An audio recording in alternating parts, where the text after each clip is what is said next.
Good morning, friends. As Robin introduced me, for those who may have come late, I'm Kimberley Bouchard, and just honored. I want to thank Robin and Doug, Rajiv and Ben, who are here in support today, my friends on the worship committee. I am honored to be asked to be in the pulpit. Yes, this virtual pulpit. I'm also happy to be with you, our congregation, this morning.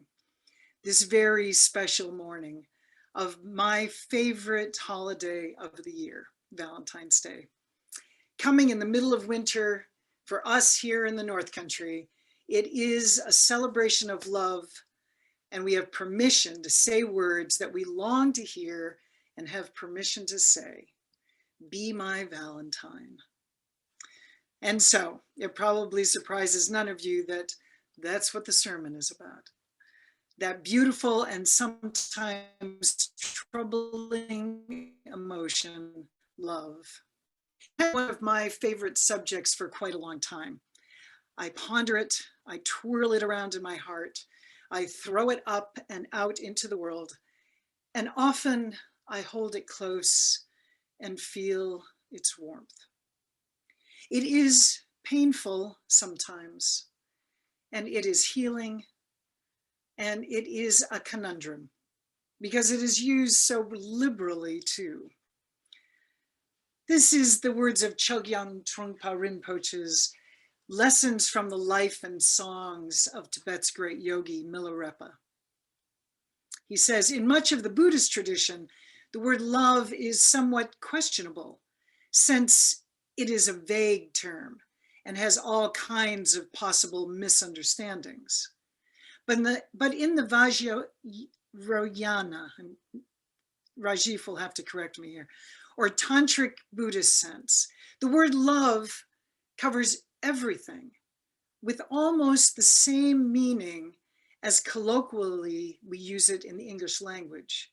It covers personal relationships, it covers the ongoing aggression and demands of passion, and it also covers the spiritual, mystical meaning of the whole totality, all at the same time. Love. So today I'm going to share some of what I've learned about love from a number of religious and philosophical traditions, where I have found wisdom and solace.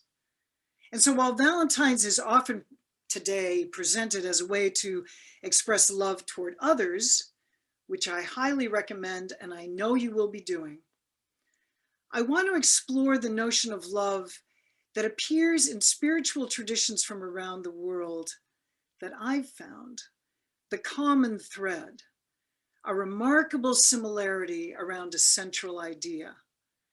And that is, in order to love, we must start with ourselves. We start with ourselves. So before I get too deep into the topic, I do have a disclaimer. I am not an expert of comparative religions. And while I have been studying different teachers in different traditions, it is definitely true that the more that I study, the less that I know. So today is not a definitive lecture that compares differences, though I will explore some similarities. Over the last 3 decades of active reading and studying on this topic, I have been blessed to be introduced to many traditions of knowing, traditions of discovery, and methods that have helped me to nurture the idea of love and reveal more and more about its truth. And I have to say many of them came from here meaning at the UU Church of Canton, where we celebrate the wisdom of world religions and philosophies. I am so grateful for this community and its commitment to the unfettered, non-dogmatic search for truth and meaning that has brought us wisdoms from many, many people over the years, many ways that I have been able to learn about love. And also from a congregation that I have witnessed and received great love from. So what I am sharing today is from an amateur, the amateur, from its roots in Latin, one who loves the pursuit, the study, not for gain or profession, but from love. So I come to study love as a lover of study. I just like the way that sounds. So this morning, I'm going to bring some contemplations, some questions, and a couple of epiphanies about love. We've already heard from some of my inspirations, Maya Angelou, E.B. White, John Lennon, Ella Fitzgerald. I want to introduce someone who early on in my young years, when I first went to England when I was 19 years old, I was introduced to Alan Watts, a British philosopher, writer, and speaker who's known for interpreting and popularizing Buddhism, Taoism, and Hinduism for a Western audience. I first came across Watts as a college student in England. He was a guru, particularly to the more hip and progressive, tended to want to align myself with. So you can also find many of his lectures on YouTube because he was a great speaker and often spoke on the subject of love. Titles such as Love Yourself Deeply and We Must Learn to Love Ourselves. The following is a quote from his lecture entitled Spectrum of Love that he delivered in 1969. When you won't love and you won't let it out, the thing comes out in the form of self-destruction. The alternative to self-love, in other words, is self-destruction. Because you won't take the risk of loving yourself properly, you will be compelled to destroy yourself. So which would you rather have? Would you rather have a human race which isn't always very well controlled and sometimes runs amok a little bit, but on the whole continues to exist with a good deal of honesty and delight when delight is available? Or would you rather have the whole human race blown to pieces and cleaned off the planet, reducing the whole thing to a nice scoured rock with no dirty disease on it called life? But I repeat the point that is necessary to understand this whole thing, that love is a spectrum. There is not, as it were, nice love and nasty love, spiritual love and material love, mature affection on the one hand and infatuation on the other. These are all forms of the same energy. And you have to take it and let it grow where you find it in yourself. If you find that only one of these forms exists in you, if at least you will water it, the rest of the plant will blossom as well. But the essential prerequisite from the beginning is to let love have its way within you. Let love have its way within you. Love yourself. In fact, a corollary common teaching is that we can't love another unless we love ourselves first. What I've realized is that's the hardest task. That's the rub, so to speak. The term that's also often associated with this idea is the idea of unconditional love. And I heard that first from my mother, Beverly Bouchard. She was taking psychology courses in the late 1960s and was so excited to share this idea with me. She got it. And though at the time a teenager, I was a bit skeptical. And it sounded like psychobabble to me. It was probably the beginnings of my Unitarian Universalism. But I know now, and I must admit, that I experience unconditional love a lot. From my family of origin, my mother, especially from my aunt, Patricia Bernardi, from my father most of the time, and from many of my siblings. From my chosen family, I also received abundant, unconditional love. Many of you know, and to be transparent for those of you who don't, my partner of over 30 years, a member of this congregation, very active member, Ed Clark, passed away 9.5 years ago now. And then 4 years later in 2015, my son Paco died. And the next year, my father died. 3 men who loved me unconditionally. It left a huge, and what at the time seemed like an unfillable hole. I felt a huge gaping wound in my being, and just as it started to heal, it reopened again and again. Grief. And some of that thing we call grief, I've realized, is simply that loss of everyday love. Everyday love. Unconditional love. Of course, I am very fortunate to have a beautiful and generous daughter. Many of you know Bida and can attest to her deep goodness. And she continues to love me unconditionally, as I do her. I am blessed with many friends who shower me with love and affection. Many of them here, members of this congregation. I am blessed. And yet, I had these deep, deep doubts. Knowing others love you can be there, and yet, would I ever be loved again in that special way that a father, a son, and a life partner, love partner loves you? And so I went in search. Not that I've been actively seeking a love relationship. What I embarked on was a study, a search for how love works and what I might learn about love as a spiritual journey. So I share with you what I have discovered, this quest to know more about the place of love in the full context of life's potential, this mortal life's potential.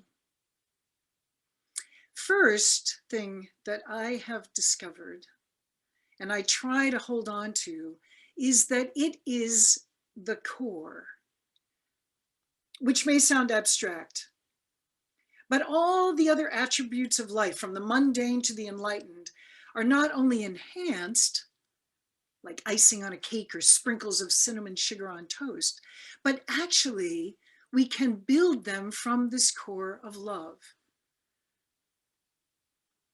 I have to get to know that. And the wonderful thing about this is I have to do it every day, from the mundane to the enlightened acts.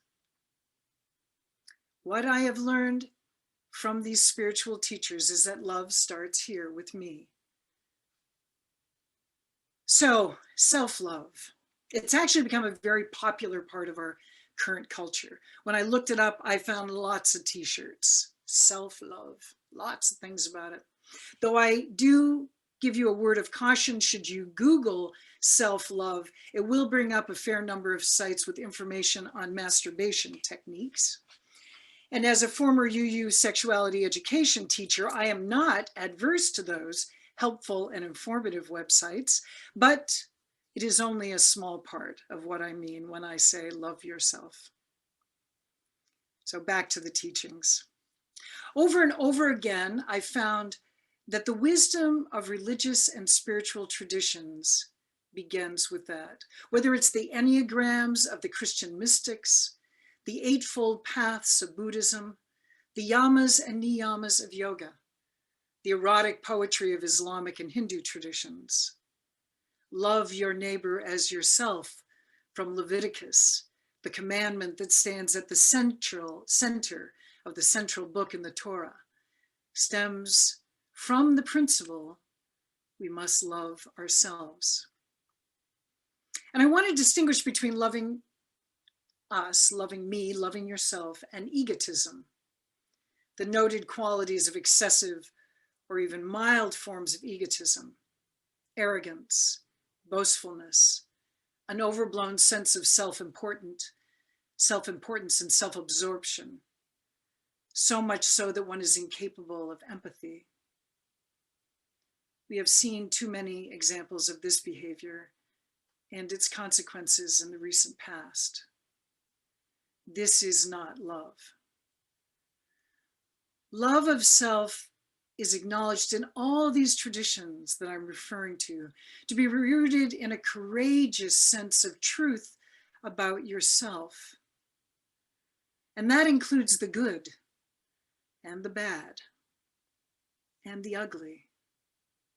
Loving yourself is the opposite of arrogant or boastful. Loving ourselves is taking the brave step of acknowledging that we are, by nature of our humanness, imperfect and, the most important part, ever changing, impermanent. Loving yourself is knowing that we are impermanent and that we can change. In Christian belief systems, it is spoken of as redemption.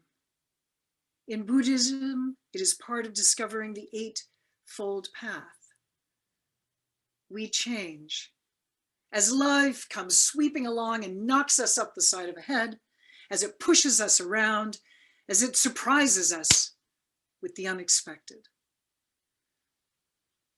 If there is any quality of permanence, it is that there is constant change. And change is hard, especially when we don't initiate it, when it comes from outside, which it often does. In the vernacular, shit happens. So how do we respond to this inevitable shifting, changing, chaotic turmoil that is life? And what does this have to do with unconditional love for ourselves? Well, that brings me back to loving ourselves. Our commonality can be found and firmly planted and resides in the body. So that's a kind of radical notion, but if we can understand that loving ourselves principle starts here, in yoga practice, in sitting meditation, in dance and letting our bodies move, in singing prayers and chants. In the West, our notions of love, which we also connect with the physical, we make love. We associate love with physical acts of kissing and hugging. Why this is so difficult now, right? We teach in our Whole Lives program the importance of love as a key component of sexual health.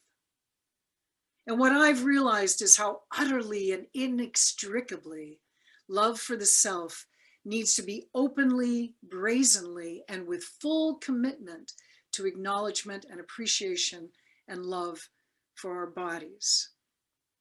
In the excerpt from Charlotte's Web, we see Wilbur running and flipping and jumping. He is unconditionally loved by Charlotte the spider, and it inspires him to indeed love himself. As he said, I've had a busy day of being terrific. And we end with Wilbur exactly as he is. He embraces his pigness, his preference for the soft bed of manure, deep in the dung and the dark. And that's being terrific too. Deep in the dung and the dark. That's the challenge. Can we do that? Can we give ourselves permission to have a day of being terrific and end up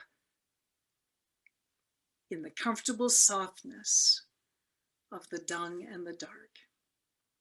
Embrace our humanness and our bodies at the center, the core. Because for women and for men, young and old, our bodies change all the time. And if we're tied to these fixed notions of how the body should look based on these superficial commercial ideals, we betray our truth, the truth of our own beautiful, stunning human body. It is a marvel. And each of you is marvelous, just as you are. Returning to the Buddhist monk Chogyam Trungpa calls it, fearless vision. Being absolutely direct and accurate about what we see, to look at ourselves in the mirror and see with a fearless eye our hair, our teeth, our stomachs, our arms and feet and chest, our mustaches and toes. You see that they all belong there with you in that moment and through time as our bodies change. As our Kripalu yoga teacher, Jerian Hughes, taught us a chant in her own online yoga class, Om Soham. I am that I am. Just repeat with me for a moment, another interactive part. Om Soham. Om Soham. Om Soham. I am that I am. Our bodies. Many traditions place this love firmly in breath and in meditation. The exercise, and we don't have enough time, we're running out of time, but I urge you to go to something, and we can put it, I think we can probably find a link to put up, exercise 6 in Thich Nhat Hanh's Blooming of the Lotus, touching and connecting. In this exercise, he says it helps meditation practitioner become more attuned to her body. The in-breath is to touch a certain part of the body. So on the in-breath, we love our eyes.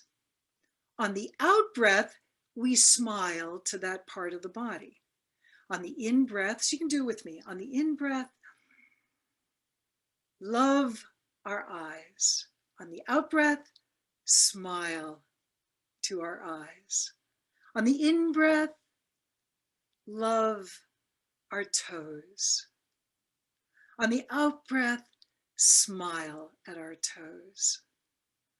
On the in-breath, love our stomachs. On the out-breath, smile at our stomachs. The smile can soften and heal. It expresses care and affection. By breathing consciously and putting ourselves in touch with all the different parts of our body, we come to feel and understand the body in a concrete way and how we can bring it peace and joy. As Thich Nhat Hanh says, this exercise is an exercise of love meditation. If we are not able to love our bodies, then how can we love anyone? We also know this. The American Buddhist nun Pema Chodron talks about the path of saving others from confusion starts with our willingness to accept and to love ourselves without deception. Loving oneself gives us the capacity and is the source to love the other and to begin to tear down the walls that create separation. We know this from one of our great American Christian thinkers and spiritual and moral leaders, the Reverend Martin Luther King. Darkness cannot drive out darkness. Only light can do that. Hate cannot drive out hate. Only love can do that. As he says, I believe that unarmed truth and unconditional love will have the final word in reality. This is why right, temporarily defeated, is stronger than evil triumphant. Love is not, this Martin Luther King again, love is not emotional bash. It is not empty sentimentalism. It is the active outpouring of one's whole being of love into the being of another. So I know that it is getting past 11:30. I'm aware of the time.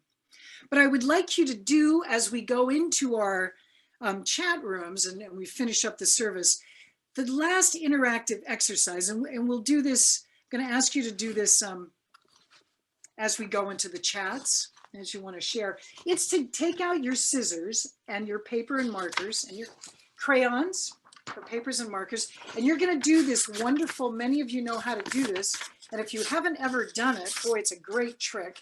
You take your 8.5 by 11 or whatever piece of paper that you have, and you fold it in half, and then you take the scissors and you do this really fun thing where you start at this corner where it's folded.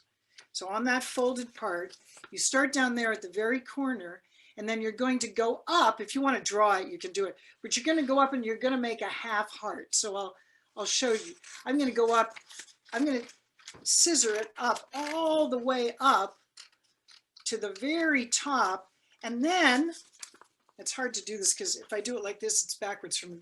I'm going to come down and make that. Many of you know how to do this too, I know. Then you open it up, voila, and you have a heart. And depending on how you do the curve, you get kind of like this winged heart I have, right? And I want you to decide which is the front and which is the back. And on the front side, I'm going to ask you to do these exercises. But first, I'm going to quote from a short piece it's from a book that Jurian Hughes shared with us called The Boy, the Mole, the Fox, and the Horse by Charles Makkasy. Sometimes I worry you'll all realize I'm ordinary, said the boy. Love doesn't need you to be extraordinary, said the mole. Let us remember that. Love doesn't need to be extraordinary. Doesn't need us to be extraordinary. Okay, so on the front, I want you to think about it in 3 parts. This part, and this part, and this part. So those are the 3 parts. So on the front, the first thing I want you to write, and you can write it in any 3 of those, I want you to write down a feeling that you relish to feel. It could be an emotion or it could be a physical sensation. What is a feeling that you have that you love to feel? So, I mean, and it might be an emotion like joy or wonder or an epiphany, or it could be the tingling that you get on the back of your head sometimes, or sometimes when you get that little caught in your throat sensation when you're about to cry because something amazing has happened. What do you want to put down? On another part, you're going to consider to write down a part of you, your body, that you delight in. And it could be something external. That could be. I happen to really love this finger with this ring on it, which I won't do that. I love this finger with this ring on it too. But take a second. Don't think too much about it. Just let the heart tell you. What is that part of the body? But it could be something inside too, something inside of you that you love. And then finally, on the third part, write or draw something which gives you delight. So it could be a word of something, or you could draw something or somebody which gives you delight. Okay, so those are the 3. A feeling, a body part, something that gives you delight. And then on the back, you're going to write down something that gives you doubts or pain or cuts you off from that feeling of self-love. And this is actually the most important thing to acknowledge. And there may be more than one. I have a whole basket full. But just choose one for now, something on the back. And that's not something that we're going to show to anybody. We're just going to show the front. So hold on to those. And I think I'm going to change the script a little bit for all of you there. We're going to wait and go instead as we're getting later towards the end of the service. And then at the very end of the service, before we go into the chat, could we then go into gallery view? So is that okay, Ben and Rajiv? Yeah? So we're going to keep going with the service now. So I'm just going to finish up. I want to end actually with a memory of my mother. It's the person who introduced me, as I mentioned, to unconditional love. My mother, though sometimes afraid at the end of her life, she acknowledged fear And because she did love herself, and she was not hesitant to tell us about what she was going through, what she loved, what she needed, what she wanted, and particularly at the end of her days.